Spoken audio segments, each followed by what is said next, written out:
At the Christmas Eve dinner, I thanked my grandmother for the $500 check. She stopped carving the turkey set. The knife down carefully looked me straight in the eye and said, "The gift I wired you was $1 million." When my grandmother said those words, the entire dining room went dead silent.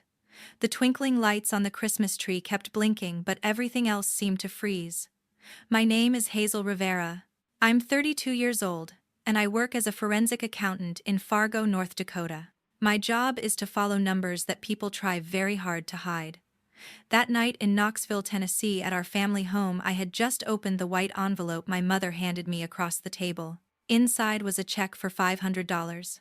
I stood up and thanked my grandmother out loud, making sure everyone heard. She was at the head of the table carving the turkey like she always did every Christmas Eve. But the moment I said thank you for the $500, her face changed. She put the carving knife down with a soft clink, looked directly at me, and asked in a calm but shaking voice, "The gift I wired you was $1 million. Where did it go?" Why, the room went completely still. No one touched their food. No one spoke. I could hear the fire crackling in the fireplace, but that was it. That single question turned our family Christmas dinner into something none of us would ever forget. If you've ever had a holiday dinner that went completely wrong, one that changed everything, drop a comment below and tell me about it. Where were you? What happened? Share your story. And if family drama during the holidays hits close to home, hit that like button. Let's see how many of us have been there. Ditch. The phone rang while I was deep in a spreadsheet cross-referencing discrepancies in a corporate expense report. It was late evening, and the wind howled outside my apartment window in Fargo, rattling the glass as another wave of snow piled up against the building. I glanced at the caller ID and saw my brother's name. Beckett sounded upbeat from the start, launching into small talk about the cold snap hitting Tennessee too. He asked how the winter was treating me up north, joking that I must be used to it by now. Then he shifted gears. He suggested that maybe this year I could skip coming home for Christmas. Grandma Florence had been feeling tired lately, he said, and the doctor recommended keeping things low-key to avoid any unnecessary stress on her heart. Too many people, too much excitement. It might not be the best idea. He added that flights from Fargo to Knoxville were running pretty expensive around the holidays, especially last minute. My job kept me busy anyway, right? No need to spend all that money and time traveling when things were quiet down there. Something about his tone felt off, too polished, like he was reading from a script. Then he slipped. "Mom said that, the doctor thinks Grandma needs absolute rest." He corrected himself quickly, but it was too late. I'd caught it. I pressed him on that. Why would Mom be the one talking about the doctor's advice? He laughed it off, saying he just meant the family had discussed it with the doctor together. He changed the subject to some local news back home, then wrapped up the call faster than usual, promising to catch up soon. After hanging up, I sat there, staring at my screens. The numbers from work blurred together. Beckett had never been the type to worry about my travel costs. He'd borrowed money from me before without much thought. And Grandma Florence always lit up at the idea of having everyone together for the holidays. She thrived on it, telling the same old stories year after year. The unease gnawed at me all evening. I tried to push it aside and finish my analysis, but I couldn't focus. Finally, around midnight, I gave in and opened my banking app on my phone. There was this joint account Grandma had set up for me back when I started college, a trust fund kind of thing, seeded with some savings she'd put aside over the years. She'd told me it was for emergencies or big life steps like a down payment on a house someday. I rarely checked it. The balance had sat steady for ages, but that night I logged in anyway. The recent transactions loaded and my heart stopped. There it was, an incoming wire transfer for $1 million. The memo read, "For my dear Hazel, with all my love, Grandma Florence." The date was just a couple of weeks earlier. I scrolled down. The very next day, an outgoing transfer for $999,800. Destination, an external account I didn't recognize. The remaining balance was just a couple thousand, enough to keep it from hitting zero and triggering alerts. My hands went cold. I set the phone down and stood up, pacing the small living room. This couldn't be a glitch. Wires that size required verification, and the joint nature meant someone with access had initiated it. But I hadn't touched the account in years. Grandma would have told me directly if she'd sent something that massive. She'd always been straightforward about her gifts. Who else had access? The account was joint with her, but she'd mentioned once that Mom helped manage some of her finances as she got older just for convenience. Power of attorney stuff, maybe for bills and such. Common in families when someone hits their 80 seconds. I poured myself a fresh coffee, though it was late, and sat back down. The apartment felt quieter than usual, the snow muffling everything outside. I replayed Beckett's call in my head, the hesitation when he mentioned Mom, the push to keep me away this year. By morning, the suspicion had hardened into something sharper. I called the bank first thing, verifying the transactions over the phone with security questions. The representative confirmed the outgoing wire had been authorized properly from an IP address in the Knoxville area that sealed it. Someone close had done this, and they didn't want me home for Christmas because they were afraid I'd find out. I spent the next days turning it over in my mind during commutes and lunch breaks. Work demanded focus. A major client was relying on my report to uncover embezzlement worth millions. But my thoughts kept drifting south. The distance from Fargo to Knoxville felt farther than ever, over 1,000 miles of interstate and bad weather. Beckett texted a couple times after the call, casual stuff about holiday plans without me. I responded neutrally, buying time. No confrontations, yet not over the phone. The more I thought about it, the clearer the pattern became. Grandma's gift had been intercepted before it ever reached me fully, and the person behind it knew exactly how to make it look legitimate. I wasn't ready to accuse anyone outright, but I knew I had to go home. Skipping Christmas wasn't an option anymore. I started digging carefully, keeping everything personal so I wouldn't cross any ethical lines at work. At first my mind went to the worst possibilities for Beckett. He'd always been impulsive with money, so I figured maybe gambling debts or a bad investment eating up cash fast. I searched public records and old transaction patterns I remembered from when we'd shared some family expenses years back. Nothing obvious showed up on his end right away. No unusual withdrawals or red flags that screamed addiction or loss. It took patience, late nights scrolling through free online databases and cross-checking what little I could access without logging into professional tools. Eventually, the trail led somewhere I hadn't expected. The bulk of the outgoing wire had landed in an account registered to Drake Ingram, Beckett's longtime boyfriend. They'd been together for years, living openly in Knoxville, where attitudes had shifted enough for it to feel normal. Once I had that name, pieces fell into place quicker. Business class round-trip tickets to Rome booked almost immediately after the transfer cleared. Then connections to Venice hotel reservations at a 5-star property right on the Grand Canal, the kind with private gondola service and views people post about for likes. A big deposit went to a luxury resort in the Smoky Mountains, the type of venue that hosts high-end weddings with mountain vistas and custom menus. The amount matched what they'd need to lock in dates and vendors for something elaborate. Then there was the purchase at an authorized Rolex dealer in Atlanta, a men's Datejust or something similar judging by the price tag. Classic, flashy enough to turn heads without being over the top. Their social media feeds confirmed it all. Photos started popping up, the two of them on a bridge in Rome at sunset, arms around each other with the Colosseum in the background. Captions like "new chapters" or "dreams coming true." Venice shots followed gondola rides, glasses of Prosecco, smiles that looked genuinely happy. Engagement hints woven in, nothing explicit but clear to anyone paying attention. Scrolling through those posts hit hard. They looked so carefree, like the world had handed them everything on a platter.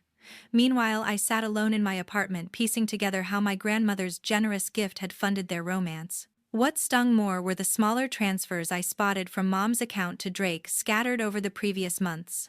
Modest amounts with vague memos like family help or miscellaneous support.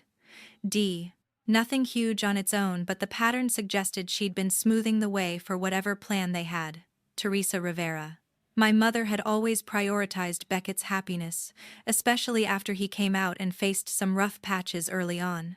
She'd bend over backward to shield him from judgment or hardship. Nights became sleepless. I'd lie awake, staring at the ceiling, hoping this was all a coincidence, that maybe Grandma had intended some of it for them too, and just routed it oddly. But the timing didn't lie. The money moved out before I even knew it existed. Doubt crept in waves. Part of me wanted to call Beckett, demand answers, hear him explain it away as a loan or misunderstanding. But another part, the analytical side trained to spot fraud, knew confrontation now would only give them time to cover tracks. I kept gathering screenshots quietly. Every post, every visible receipt fragment in stories, every like and comment that built the timeline. It painted a coordinated effort, not a solo act of desperation. Mom's involvement hurt deepest. She'd raised us to value honesty, or so I'd thought. Seeing those supporting transfers felt like confirmation she knew enough to enable it. By the time I closed my laptop each evening, exhaustion mixed with anger. The apartment felt smaller, the walls closing in with questions I couldn't voice yet. Direct showdowns over texts or calls risked denials I'd never prove. They held the home advantage in Knoxville. I needed to see their faces, watch reactions in person. Silence became my strategy. Respond to family messages with neutral updates about work being busy, nothing more. Let them think I might still stay away. Inside resolve built steadily. This wasn't just about the money. It was the betrayal layered on top, using Grandma's trust, her love for me, to fuel their lifestyle upgrade without a second thought. The evidence folder on my desktop grew thicker, printed pages stacked neatly for backup. I wasn't rushing to judgment anymore. Clarity emerged from the chaos. Whatever their reasons, they'd chosen secrecy over family, and that choice had consequences I intended to make real. Facing them directly was the only path left. Doubt consumed me completely in the days that followed. I'd lie in bed for hours, eyes fixed on the dark ceiling, replaying every possible scenario. What if I had it all wrong? What if this was some elaborate misunderstanding, and confronting them would shatter whatever fragile bonds we had left forever? Memories flooded back, uninvited Christmas mornings from when we were kids in that same Knoxville house. Grandma Florence, sitting by the fireplace in her rocking chair, voice soft as she shared stories from her younger years about raising my mom during tough times or holiday traditions she'd carried from her own childhood. Beckett, older and always protective, stepping in when bullies at school targeted me for being the quiet one with my nose in books. He'd stand up for me without hesitation, earning detentions but never complaining. Those images clashed violently with what I'd uncovered. How could the brother who'd shielded me back then orchestrate something like this? And Mom, always the peacemaker, the one who sacrificed for us. How deep did her role go? I picked up the phone more than once, thumb hovering over her contact. A direct question might force the truth out or at least give me some denial to cling to, but each time fear stopped me. They'd had weeks to align stories. One call could tip them off. Let them prepare lies I'd never unravel. Sleep came in fits, dreams mixing old laughter with current betrayal. I'd wake up tangled in sheets, heart racing, convinced for a moment it was all a nightmare. Then reality settled back in, heavy and undeniable. Part of me wanted to back out, pretend ignorance, preserve the illusion of family for Grandma's sake. She deserved peaceful holidays at her age, not chaos. But ignoring it felt like cowardice, like letting them win. The internal battle raged on during quiet moments at work, staring at reports without seeing them. Colleagues noticed my distraction, asking if everything was okay. I brushed it off with excuses about holiday stress. Eventually resolve hardened. Running away solved nothing. I confirmed my flight to Knoxville, the original one I'd booked months earlier. No changes, no signals that anything was amiss. Preparation became my anchor.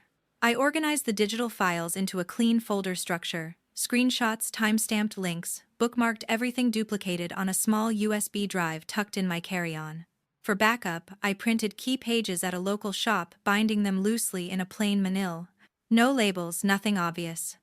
I jotted notes on paper, 2 specific questions phrased neutrally, points to raise in order. Reminders to myself scrolled in margins. Stay calm. Listen to responses. Watch. Body language. My training kicked in. Evidence only mattered if presented without emotion clouding it. Packing felt mechanical. Warm clothes for Tennessee's milder winter, gifts I'd already bought to maintain normally. The envelope of printouts went at the bottom of my suitcase, weighted down so it wouldn't shift. At the airport in Fargo, check-in lines moved slowly. Security patted down bags. Announcements echoed overhead. Boarding the plane, I chose a window seat, buckling in as engines revved. Takeoff pushed me back, the city lights shrinking below through patches of cloud. Hours stretched ahead, connection in Minneapolis, probably then southbound. I stared at endless white expanses drifting by, mind wandering to what waited on the ground. This wasn't just a holiday visit anymore. It felt like heading into hostile territory, where the enemies shared my blood. Strategy mattered. Observe first, speak last. Turbulence jolted the cabin, occasionally mirroring my thoughts. Flight attendants offered drinks. I declined nursing water instead. No distractions from movies or music, just planning sequences, anticipating deflections. As descent began, seatbelt signs dinged on. Knoxville's runway lights appeared through breaks and clouds, familiar even after years away. Wheels touched down smoothly. I gathered my bag, moved with the crowd through the terminal. Rental car counter was quick compact SUV for the short drive home. The highway south felt unchanged, billboards and exits I'd known since childhood. Holiday traffic thickened near town radios playing carols and passing cars. Pulling into the neighborhood, strings of lights outlined roofs and yards. Our family home stood at the end of the cul-de-sac porch, glowing warmly, wreaths on doors. For a long moment I sat gripping the wheel, breathing deep. The weight in my chest pressed harder, seeing it all so festive, so innocent from outside. Grabbing bags, I walked the familiar path to the front door. It opened before I knocked, smiles and hugs, waiting voices overlapping with welcomes. I forced my own smile, returned embraces lightly. "Good to be here," I said, stepping inside like nothing had changed. Everything had. The Christmas Eve dinner unfolded with all the surface warmth our family could muster. Conversation flowed in fits and starts, safe topics like recent snowfalls back in Fargo, how work projects were wrapping up for the year, or reminiscing about past holidays when everything felt simpler. Laughter came, but it rang a little, forced, dying quickly into awkward pauses filled with the clink of silverware. Dad sat at his usual spot near the end of the table, nodding occasionally when spoken to directly. He contributed little else, focusing on his plate as if the food required his full attention. That quiet presence had always been his way, especially during gatherings. Everyone settled in, eventually plates piled high with roasted turkey stuffing and cranberry sauce. Grandma Florence took her place at the head, carving portions with steady hands despite her age. Mom waited until the serving dishes had made their rounds and people were eating before she reached for something beside her chair. She produced a plain white envelope, sliding it across the tablecloth toward me with a soft smile. Her voice carried that gentle tone she used for special moments. "This is from Grandma. She wanted to keep things modest this year, just a little something." I took it, fingers brushing the crisp paper. Inside was a check for $500 written in Grandma's familiar script, though shakier now. I made sure my thanks was loud enough for the whole table. "Thank you so much, Grandma. This means a lot." I looked right at her, ensuring the words carried. She paused mid-slice, the carving fork covering. Then she set the utensils down carefully, the metal ringing lightly against the platter. Her gaze lifted to mine, expression shifting from fond to troubled in an instant. The question came out, measured, laced with confusion and hurt. "The gift I wired you was $1 million. Where did it go? Why?" Silence crashed over the room like a wave. Forks stopped halfway to mouths. Breathing seemed to halt collectively. No one chewed. No one moved. Mom recovered first, her chair scraping as she leaned forward. Her pitch rose slightly, words tumbling out in reassurance. "Mom, you must be mixing things up. The doctor mentioned memory can get fuzzy with the new medication. It's probably just a slip." My brother went pale, color draining from his face. He set his glass down, harder than intended, wine sloshing near the rim. "Hazel, are you sure about what you saw on that check?" His questions stuttered, eyes darting between me and Grandma. His boyfriend forced a chuckle that didn't reach his eyes, glancing around the table for support. "Sounds like a simple bank error. Happens all the time with big transfers. We can sort it out tomorrow." "No big deal." I said nothing yet. Instead I watched. Mom's gaze dropped to her napkin, fingers twisting the fabric tightly. She avoided looking directly at anyone, especially Grandma. Beckett gripped his wine stem so hard his knuckles whitened, staring at his plate as if answers might appear in the gravy. Drake checked his watch, subtly shifting in his seat like the chair had grown uncomfortable. His smile stayed plastered, but it strained at the edges. The fireplace crackled in the background, the only sound breaking the heaviness. Lights on the tree twinkled on, oblivious. Grandma held my eyes longest, searching for something. Confirmation perhaps, or denial. Her hands rested flat on the table, now steady despite the tremor in her voice earlier. Dad cleared his throat once but said nothing. Fork paused midair. Tension thickened with every passing second. The delicious smells turned cloying. Appetites vanished. I noted every micro-expression, the way Mom's foot tapped nervously under the table, Beckett swallowing hard repeatedly, Drake's leg bouncing. Their attempts at deflection hung in the air, thin and unconvincing. The holiday facade cracked wide open, revealing what lay beneath. No one reached for seconds. I stayed quiet just long enough for the weight of Grandma's question to sink in fully. Then I reached for my phone, standing slowly so no one could miss the movement. The living room TV was already on standby, modern setup with wireless casting. A few taps and the screen lit up with the first image, a clear screenshot of the bank statement showing the $1 million wire from Grandma's account into the joint one we'd shared. I didn't raise my voice. Calm delivery mattered more than volume. "This is the incoming transfer," memo says. "It's for me, with love from Grandma." Next slide. The outgoing wire. The following day, nearly the full amount routed elsewhere. That's where it went immediately after. The room's tension ratcheted higher. Breathing grew shallow around the table. I advanced again. Flight confirmations in business class names matching Beckett and his boyfriend, destinations, Rome, then Venice. These tickets were purchased right as the money cleared. Hotel bookings followed, luxury suites with canal views, dates overlapping perfectly, then reservations at places that cost thousands per night. Social media captures came up, photos they'd posted publicly, timestamps, visible locations tagged in Italy. Public posts celebrating the trip, all funded within days of the transfer. The final big one, the wedding venue contract in the Smokies, substantial deposit deducted. And this hold on a high-end resort for the ceremony, non-refundable advance paid from the same source. I laid it out methodically, tracing the flow step by step, without accusation in my tone, just facts. The money originated with Grandma, intended for me, diverted almost entirely to his boyfriend's account, spent on travel and future plans. My brother shifted uncomfortably, face flushed now instead of pale. He leaned forward, hands open in plea. "It's not what it looks like. We only borrowed it temporarily for the wedding expenses. I swear we planned to pay it back once things stabilized. It was supposed to be a short-term thing." His boyfriend's chair scraped back abruptly, cheeks burning red. He pushed to his feet, voice sharp. "I'm not sitting here for this kind of family mess." He grabbed his coat from the nearby rack, storming toward the door. The slam echoed through the house like a gunshot, cutting off any response. Mom's composure cracked first with denial. She shook her head vigorously, eyes wide. "There must be some mistake. I had no idea about any large transfer like that." But as the images lingered on screen, her shoulders slumped, voice dropping, she admitted quietly. I helped move some things around. Beckett was stressed about making everything perfect for their future. I didn't want him to lose that chance." Grandma absorbed every word without interruption, fingers clenched around her napkin until the fabric bunched.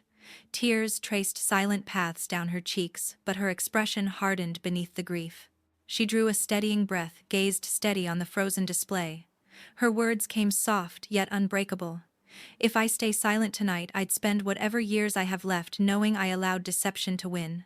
I won't carry that regret." She reached for her phone on the table, dialing without hesitation. "Yes, this is Florence Rivera. I need to report financial fraud and theft involving family members." The call connected, her voice clear, as she provided the address and brief details. No one interrupted her. The line stayed open while she spoke to the dispatcher, confirming officers would arrive soon.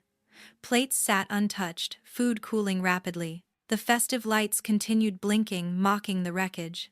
Beckett buried his face in his hands, shoulders shaking. Mom stared at the tablecloth, tears falling freely now. Dad remained statue, still, eyes on Grandma with something like quiet respect. I powered down the connection screen, going dark. The truth hung heavy, undeniable. Grandma ended the call, setting the phone down gently. She looked at me, then noted almost imperceptible gratitude mixed with sorrow. Consequences had begun. Officers arrived sooner than anyone expected. Their knock firm against the front door. 2 local Knoxville patrol cops stepped inside, uniforms crisp under the porch light, expressions professional but alert to the charged atmosphere. The dining room remained untouched, plates. Congealed candles burned, low tree lights still flashing in mechanical cheer. Grandma greeted them at the entry, voice steady, despite everything. I joined her, handing over the printed folder and USB without delay. We led the pair to the table, clearing a space among the abandoned dishes. They listened carefully as Grandma explained to the intended gift her trust in family management of finances and the discovery. Tonight I added context on the joint account setup, how access worked, and the rapid diversion I'd traced. The officers flipped through pages, scanning transaction records and supporting documents on a laptop they connected to the drive. Questions came measured, confirming dates, amounts, relationships. They noted voluntary statements. No arrests yet, since investigation needed formal review. Everyone provided initial accounts right there. Mom spoke haltingly, eyes downcast, repeating her role in facilitating transfers for Beckett's benefit. My brother sat slumped, admitting knowledge but framing it as temporary need. Dad offered little, confirming he had no involvement in financial matters. The process dragged in, suffocating quiet notebooks filled photos taken of key evidence copies. One officer radio dispatch for case logging, the static crackle cutting through our silence. By the time they wrapped up preliminaries, promising follow-up from detectives, exhaustion blanketed the house. They advised preserving all digital trails, left contact cards, and departed into the cold night. Word traveled fast in a place like Knoxville. Small city networks amplified everything. My brother's employer, a regional construction firm he'd worked at for years, let him go shortly after. Official reasons cited performance, but whispers pointed to reputation damage from circulating details. Former co-workers crossed streets to avoid greetings. Lunch invitations dried up. Mom, standing in the church community she'd devoted decades to, crumbled quietly but completely. The volunteer coordinator called, personally expressing regret while removing her from rosters for events and committees. Longtime friends who'd shared potlucks and prayer groups grew distant. Polite nods at grocery stores replaced warm conversations. Invitations stopped coming. His boyfriend's final message arrived as a single text, a clean break. No explanations, followed by radio silence. Calls went unanswered. Profile updates vanished from mutual views. The backlash reached me too, though farther away. Distant cousins phoned with lectures on forgiveness and family unity, accusing rigidity for involving authorities. A few childhood acquaintances from Knoxville neighborhoods unfollowed, then blocked entirely online, signaling unwillingness to associate with the fallout. Isolation settled differently for each of us. Grandma withdrew into quiet reflection, processing betrayal from those closest. Dad maintained his reserve, helping with practicalities but offering no opinions. I returned to Fargo numb routines, resuming on autopilot. Work demands pulled focus, but evenings brought waves of second-guessing. Had justice outweighed the permanent fractures? Community judgment proved relentless in tight circles. Beckett struggled finding new employment locally, skills solid but references tainted. Mom filled days with solitary errands, avoiding familiar haunts where glances lingered too long. Even neutral parties felt ripples. Aunt and uncles split on sides. Holiday cards thinned out. Personal costs mounted invisibly. Sleep fractured, appetite wavered. Messages from old connections carried undertones of blame, as if exposing truth made me the villain. The price of transparency revealed itself gradually. Relationships severed beyond repair. Reputations altered permanently, daily lives reshaped by one night's revelations. Support came unexpectedly from Grandma's occasional calls. Short check-ins affirming her choice, easing some isolation. But the wider family web frayed irreparably, threads cut clean. The federal courtroom in Tennessee carried a weight all its own, sterile fluorescent lights, wooden benches polished from years of use, the low hum of anticipation before proceedings began. I sat in the gallery with Grandma beside me, her hand occasionally brushing mine for reassurance. Prosecutors laid out the case methodically: wire fraud charges, stemming from the interstate transfer forgery elements, in access manipulation, conspiracy between family members. Evidence packets mirrored what I'd compiled, now official exhibits. Mom and my brother entered pleas that avoided full trial. Sentences reflected first offense considerations and cooperation, probation terms stretching years. Mandatory community service hours logged weekly, strict supervision with regular check-ins and financial monitoring. Full restitution topped the order's $1 million, principal plus compounded interest and penalties repaid through structured payments deducted automatically. The judge's gavel fell with finality. No incarceration, but restrictions that reshaped daily lives. Curfews, travel approvals, prohibited financial roles. Letters arrived afterward. Handwritten apologies from Mom. Emails forwarded through lawyers from Beckett. Pleas for understanding, promises of change. Requests for dialogue. I read none fully. Responses stayed non-existent.